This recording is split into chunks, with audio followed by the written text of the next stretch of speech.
Hi, assalamu alaikum everyone. So today we will discuss about uh, step three uh, which, of our discussion, which was assessing study quality.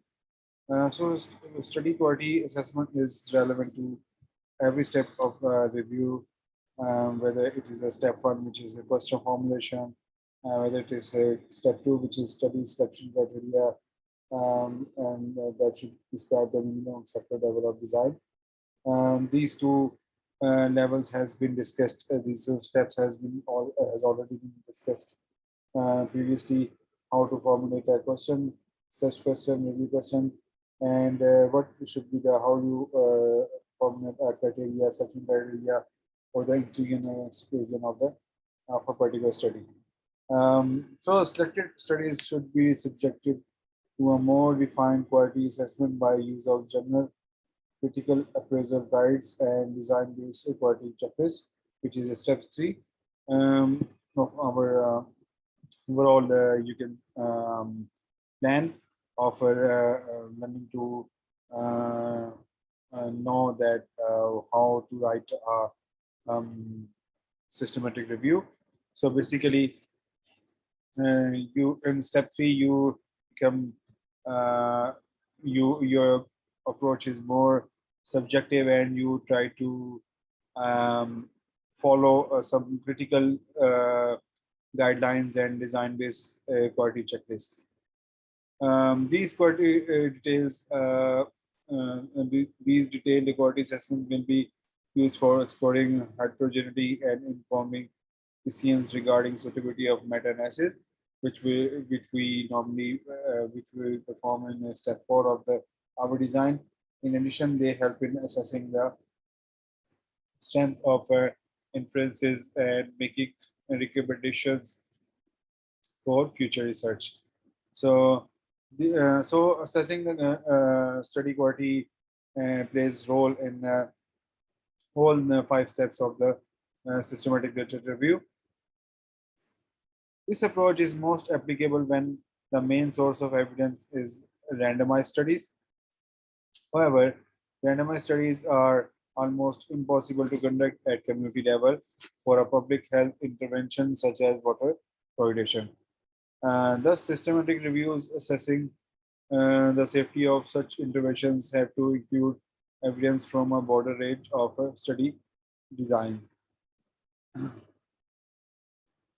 Consideration of the type and amount of research likely to be available led to the inclusion of comparative studies of any design. In this way, selected studies provided information about the harmful effects of the exposure to the fluoridation water compared with non-exposure. So, so what are the thresholds for study selection?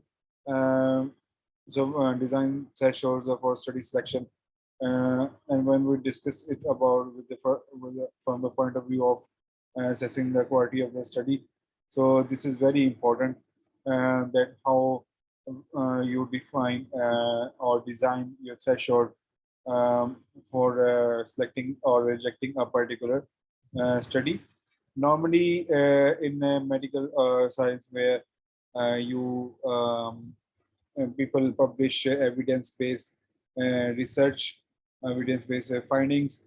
So it is very less likely that you will get randomized studies or randomized study results. So normally they are in a limited community and they are you can say biased towards that and they are addressing a very small set of problem like in this in the our sample in our example which we discussed that the fluoridation of water which causes cancer or not. Then quality assessment of a safety study, because this the example we took is a safety study, and that water fluoridation is harmful or not. After studies of an acceptable design have been selected, their in-depth assessment for the risk of various biases allows us to gauge the quality of evidence in a more refined way. Biases either exaggerate or estimate the true effect of an exposure. The objective of the included studies was to compare groups exposed to fluoridated water and those without such exposure for the rates of undesirable outcome without bias. So whatever studies design you selected, um, there can be biases in your study, and they sometimes either exaggerate or underestimate the true effect of your study or exposure you are studying in these kind of studies. Safety studies should certain exposures and outcomes in such a way that the risk of misclassification is minimized. The exposure is likely to be more accurately ascertained if the study was prospective rather than retrospective, and if it was started soon after water fluoridation rather than later. The outcomes of those developing cancer are likely to be more accurately ascertained if the follow-up was long and if the assessment was blind to exposure status. So this is very, you can say, important point here that whenever you are studying or assessing the quality of a such study, which is related to the safety aspect of a particular population, like something causing cancer or not, then we normally have to, while collecting data or conducting your experiment or gathering the data, you just you should be blinded to from the exposure status, so that in the end your results and or personal judgments are not biased towards the study results. To examine how the effect of exposure on outcome was established, reviewers assessed whether the comparison groups were similar in all respects other than their exposure to fluoridated water. This is because the other differences may be related to the outcomes of the interest independent of the in drinking water fluoridation, and this would bias the comparison. For example, if the people exposed to the fluoridated water had other risk factors that made them more prone to have cancer, the apparent association between exposure and outcome might be explained by the more frequent occurrence of these factors among the exposed group.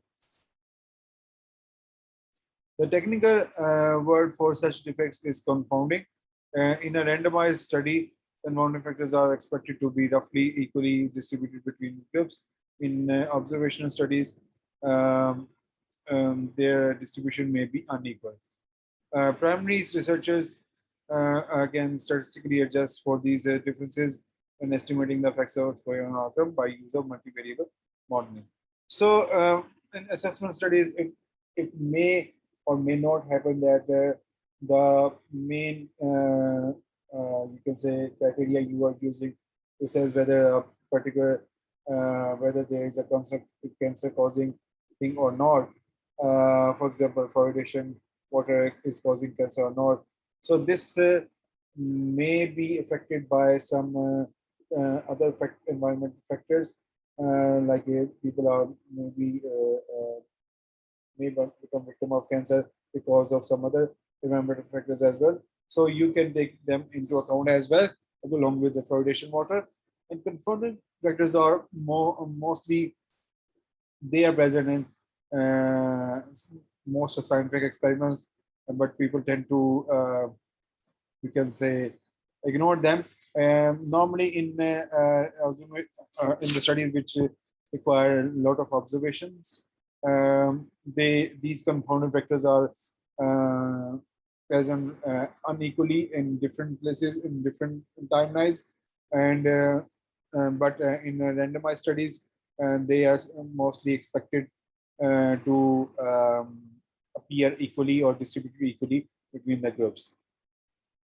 So best way to measure such confounding factors is that you do multivariable analysis or multivariable modeling. One typical example of this is that because as you in a computer system, you try to measure the um, outflow or inflow of a network traffic while a job is being done. But the job only does not contribute towards the network traffic. There can be other, you can say, factors as well, which can be disk space as well, which can be memory usage as well, which can be other background processes as well. So those are the confounding factors. And when you are modeling such system, you have to take into account all the factors that are affecting the flow of traffic to network and try to model them by using multivariable modeling techniques. Put simply, use of a prospective design, robust settlement of exposure and outcomes and control for confronting other generic issues one would look for in quality assessment of studies on safety. Consequently, studies may range from satisfactorily meeting quality criteria to having some deficiencies, not to not meeting the criteria at all, and they can be assigned to one of the three prospective equally, sorry, pre-specified quality categories. A quality hierarchy can then be developed based on the degree to which studies comply with the criteria. None of the studies on cancer were in the high quality category, but this was because randomized studies were non-existent and control for confirming was not always ideal in the observation studies. There were 8 studies of moderate quality and 18 of low quality. So this is just an example of how you can put these things when confounding factors are available, but authors have not taken into account. Uh, so this is step 3, and we will discuss, and this is all for now, and we will discuss the step 4 and 5 later on. Thank you.